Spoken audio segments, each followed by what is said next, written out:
Marlène et Jean-Claude te présentent pour 2026 la série qui s'intitule « Voici, il vient ». Merci pour ta fidélité et que l'Éternel continue de t'éclairer tandis que tu découvres la vérité. C'est avec joie que je te retrouve encore, mais avec un peu de tristesse, car plusieurs de celles et ceux qui écoutent ces audios depuis fort longtemps risquent de faire partie de celles et ceux qui seront détruits au retour de Jésus. Nous avons deux références aujourd'hui. Le thème est « Il détruira ». Psaume 145, versets 20 et 21. Psaume 145, versets 20 et 21. Et Apocalypse 20, versets 7 à 9. Avant d'aborder ce thème, recherchons Dieu par la prière. Notre Seigneur et notre Dieu, nous voici encore là pour te louer et te bénir. Nous voici encore là pour continuer d'étudier cet esprit. Merci de nous conduire dans toute la vérité et que nous puissions au terme de ce moment reconnaître que tu as été notre instructeur. Merci Seigneur, une fois de plus nous t'en prions, au nom de Jésus et pour ta gloire éternelle. Amen. Rappelle-toi, nous avons vu précédemment comment Dieu a un projet pour ses enfants. Aujourd'hui, nous verrons la finalité avec la fin du chapitre. Nous prenons nos Bibles dans le livre de Psaume, chapitre 145. Et nous lirons les versets 20 et 21. Psaume 145, versets 20 et 21. Tu as trouvé? Lisons. L'Éternel garde tous ceux qui l'aiment et il détruit tous les méchants. Il n'y a que deux catégories de personnes. Les bons et les méchants. Les bons sont celles et ceux qui aiment Dieu. Les méchants, ce sont ceux qui ont refusé d'accepter la parole de Dieu. Ok, on va écrire dans le cahier. Jean 5, versets 39 et 40. En fait, ce que nous lisons là, dans ce verset, l'Éternel garde tous ceux qui l'aiment et il détruit tous les méchants. C'est dit autrement dans Jean 5, versets 39 et 40. Qu'a-t-il dit? Verset 39. Vous sondez les Écritures parce que vous pensez avoir en elles la vie éternelle. Ce sont elles qui rendent témoignage de moi. Les personnes qui sondent les Écritures obtiennent la vie éternelle. Pourquoi? Parce qu'elles mettent en pratique ce qu'elles lisent. Elles ne sondent pas pour sonder. Elles sondent parce qu'elles aiment Dieu. Elles sondent parce qu'elles veulent être sauvées. Elles sondent pour connaître et mettre en pratique ce que Dieu demande. On en est d'accord? Parfait. Mais le verset 40 dit, « Et vous ne voulez pas venir à moi pour avoir la vie. » Donc des personnes qui ont vu, qui ont lu, qui ont compris, mais qui refusent de faire ce que déclarent les Écritures. Et vous ne voulez pas venir à moi pour avoir la vie. Donc si tu ne viens pas pour avoir la vie, tu restes dans ta situation pour avoir la mort. Aussi simple que ça. On est d'accord? Donc je reprends. L'Éternel garde tous ceux qui l'aiment. Quand tu aimes Dieu, tu obéis, tu fais ce qu'il te demande. Mais il détruit tous les méchants. Verset 21. Que ma bouche publie la louange de l'Éternel et que toute chair bénisse son saint nom à toujours et à perpétuité. Amen. Que toute chair fasse quoi? Toute chair, toute personne bénisse son saint nom à toujours et à perpétuité. La question que tu te poses, elle est légitime. Hein? Et à la fin du verset 20, et il détruit tous les méchants. Comment Dieu fera-t-il pour détruire tous les méchants? Un jour, comme les autres jours, les gens iront au lit, d'autres seront au spectacle, d'autres encore devant le petit écran, au restaurant, etc. Et soudain, un petit nuage noir de la grosseur de la paume d'une main se rapprochera de la terre. Au fur et à mesure qu'il viendra, on entendra de la trompette. Des éclairs sillonneront le ciel. Des portes et des fenêtres s'ouvriront pour regarder ce qui approche de la terre. Météorites, on ne sait pas. Les câbles électriques tomberont et l'incendie fera son apparition à divers endroits. Jésus revient sur les nuées des cieux. Que se passe-t-il? Les morts en Christ ressusciteront premièrement. Tu trouves ça dans le livre de 1 Thessaloniciens 4, versets 16 à 18. 1 Thessaloniciens 4, versets 16 à 18. Les morts en Christ ressusciteront premièrement.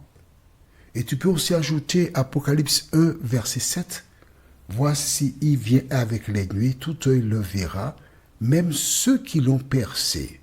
J'avais expliqué déjà, rappelle-toi, qu'il y a de fortes chances que Pilate et les souverains sacrificateurs, tous ceux qui ont contribué à la crucifixion de Jésus, ressuscitent pour le voir revenir sur les nuées des cieux. Et tout de suite, ces personnes qui ont vu Jésus, elles seront exterminées. Pourquoi? Parce que la Bible déclare « Nul ne peut me voir et vivre ». Donc ces gens seront exterminés. Tous les méchants vivants, eux aussi, seront exterminés. En revanche, toujours le même livre de Thessaloniciens 4, versets 16 à 18, déclare que les saints, eux, seront enlevés sur les nuées dans les airs à la rencontre du Seigneur et ils vivront avec lui pendant 1000 ans. Le chapitre 20 commence au verset 1er en disant que Satan sera emprisonné pendant 1000 ans.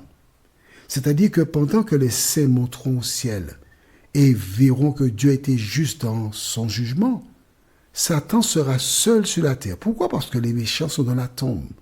Il n'aura plus personne à tenter à envoyer violer la parole de Dieu. Il sera seul. Et la terre deviendra une prison littérale pour lui. Les saints, eux, au ciel, pendant 1000 ans, ils verront que Dieu a été juste dans son jugement. Note avec moi que le jugement a déjà eu lieu. Ce n'est pas au retour de Jésus que le jugement se fera. Pourquoi? Parce que la Bible te dit dans 1 Thessaloniciens 4, versets 16 à 18, car le Seigneur lui-même a un signal donné, à la voix d'un archange et au son de la trompette de Dieu descendra du ciel et les morts en Christ ressusciteront premièrement. Les morts en Christ ressusciteront premièrement. Cela veut dire que le jugement a déjà été prononcé, une sélection a déjà été faite, c'est pourquoi les morts en Christ ressuscitent premièrement.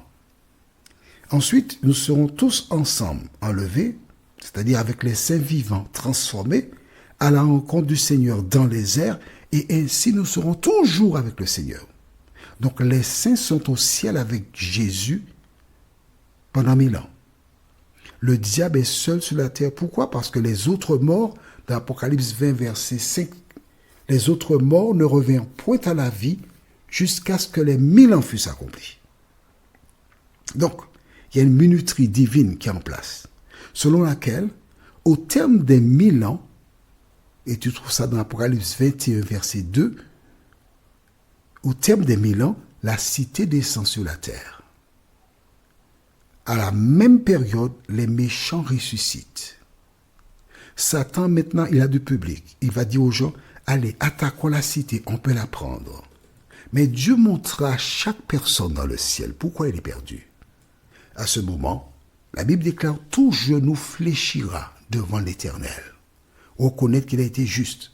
Mais l'ennemi va à nouveau les inciter à se relever pour attaquer et récupérer la cité. Et tandis qu'ils avanceront, pour cela, que se passe-t-il? Nous lisons dans Apocalypse 20, versets 7 à 9. Apocalypse chapitre 20, versets 7 à 9 déclare « Quand les 1000 ans seront accomplis, Satan sera relâché de sa prison, et il sortira pour séduire les nations qui sont aux quatre coins de la terre, Gog et Magog, afin de les rassembler pour la guerre. Leur nombre est comme le sable de la mer. Et ils montèrent sur la surface de la terre. » Donc tu vois, ils étaient sous terre. Là, ils montent sur la surface de la terre. Et ils investirent le camp des saints et la ville bien-aimée. Mais un feu venant de Dieu descendit du ciel et les dévora. Ils seront détruits. Alors, comme nous étudions la Bible, je voudrais te montrer quelque chose. Regarde, Apocalypse 21, verset 2 déclare « Et moi, Jean, je vis descendre du ciel, d'auprès de Dieu, la ville sainte, la nouvelle Jérusalem, préparée comme une épouse. » D'accord? Or, on retourne au chapitre 20, le verset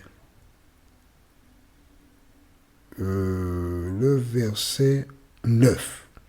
Et ils montèrent sur la surface de la terre et ils investirent le camp des saints et la ville bien-aimée. Or, s'ils investiront la ville bien-aimée, là, cela veut dire que le verset 2 de Apocalypse 21 n'est pas à sa place. Sa place devrait être plus après le verset 7. D'accord? Où le verset 7 devait englober Apocalypse 21, verset 2. Parce que la ville, elle est là. Mais elle est répertoriée au verset 2 du chapitre 21. Tu as compris? Jean a écrit Apocalypse. Il était sur l'île de Patmos, il était âgé. Et donc, les choses se sont déroulées devant ses yeux. Et il n'a pas nécessairement tout rédigé de manière chronologique. Voilà, c'est ça l'explication rationnelle. Notre prochaine étude se trouvera dans le livre de Jérémie 33, versets 1 à 3. Le thème c'est « Je te répondrai ». Jérémie 33, versets 1 à 3. Prions, notre Seigneur et notre Dieu. La Bible nous inculque que les méchants seront détruits. Nous l'avons vu dans le livre de Psaume, chapitre 145, versets 20 et 21. Et dans Apocalypse, le dernier livre, nous avons différents éléments qui nous expliquent comment cela se passera. Seigneur, tandis que nous avons encore le temps de nous aider à choisir notre camp, nous t'en prions, au nom de Jésus et pour ta gloire éternelle. Amen. Que l'Éternel continue de te bénir et il me tarde de te retrouver. Nous sommes parvenus au terme de notre réflexion. Si d'aventure tu as une question, il te suffit d'envoyer un message par le biais de WhatsApp au numéro suivant, plus 596 696 88 93 93. Et alors Jean-Claude, moi, je me ferai un réel plaisir de répondre à ta question.